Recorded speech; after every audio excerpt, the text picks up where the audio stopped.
राक्षस।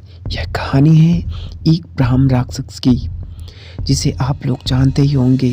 उस राक्षस का नाम है ब्राह्मण राक्षस। इस पर कई कहानियाँ बनाई जाती है और राक्षस के अनेक नाम होते हैं, जैसे कि पिशाच, राक्षस, डायन, चुड़ैल आदि बहुत से नाम होते हैं। तो दोस्तों चलो मैं अपनी कहानी पर आता हूँ। हमारे गांव में एक ब्राह्मण रहते थे जिनका नाम दुर्जन सिंह है। दुर्जन सिंह को लोग दुर्जन जी कहकर बुलाते थे।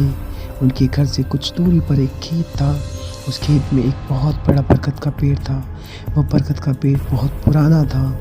कुछ समय के बाद उन्होंने उस खेत पर घर बनाने की सोची।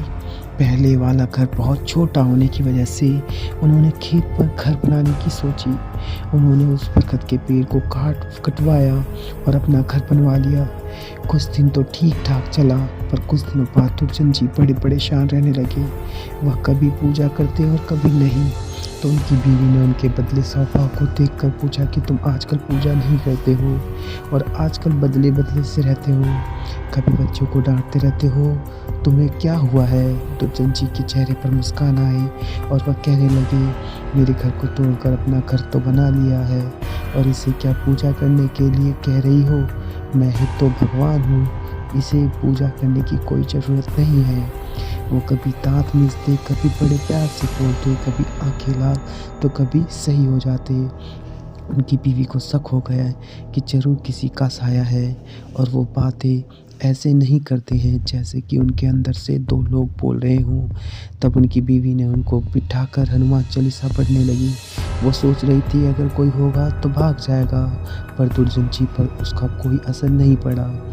वह एक टक टक लगाए देखे जा रहे थे। उनकी बीवी काफ़ी मंत्र और गायत्री मंत्र पढ़ रहे। तभी दुर्जन जी की आंखें लाल हुई और कहने लगी कि मैं किसी से नहीं डरने वाला हूँ, नहीं हूँ, और तू क्या समझ रही है, मैं इसे ऐसे नहीं छोड़ने वाला हूँ। तब तक उनका छोटा बच्चा वहाँ आ गया। दुर्जन जी ने उसे जोर से पकड़कर अपनी तरफ खींचा। ऐसा लग रहा था कि उसके सिर को कच्चा ही चबा जाएंगे। इसकी मम्मी बोली कि बच्चे को छोड़ दो, इसने क्या तुम्हारा बिगाड़ा है। दुर्जन जी की पत्नी ने अपने बच्चे को अपनी तरफ खींच लिया। उसने फिर पूछा, तुम कौन हो और मेरे पति के अंदर क्यों आए हो, आप हमसे क्या चाहते हो, आप हो कौन।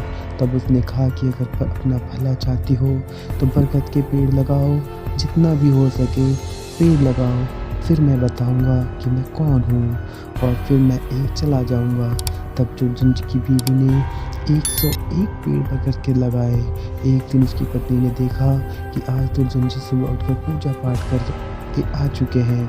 तब दुर्जन जी के अंदर जो साया था उसने बोला, मैं तुम्हारे पति को आज छोड़ के जा रहा हूँ, तुम सदा सुखी रहो, तुम्हारे आचार विचार बहुत अच्छे हैं, मैं ब्राह्मण राक्षस हूँ, वैसे मैं किसी को नहीं छोड़ता और ना ही किसी से डरता हूँ। तुम्हारे पति ने मेरे बरगद को काट दिया था जिस पर मैं हजारों साल से रह रहा था। मुझे गुस्सा तो आया, पर मैं तुम्हारी अच्छाई के कारण मैंने इन्हें छोड़कर जा रहा हूँ। तुम्हारे पति को छोड़कर तब दुर्जन जी अचानक सही हो गए। तब दुर्जन जी की बीवी की आंखों में से आंसू निकल आए। तो दोस्तों अगर बुरे के साथ अगर तुम अच्छा करोगे तो एक दिन वह भी अच्छा हो जाता है। तो दोस्तों आपको ये कहानी कैसी लगी प्लीज़ कमेंट करके ज़रूर बताएं और हाँ, मेरे चैनल को सब्सक्राइब करना ना भूलें। मिलते हैं हम एक नए वीडियो में।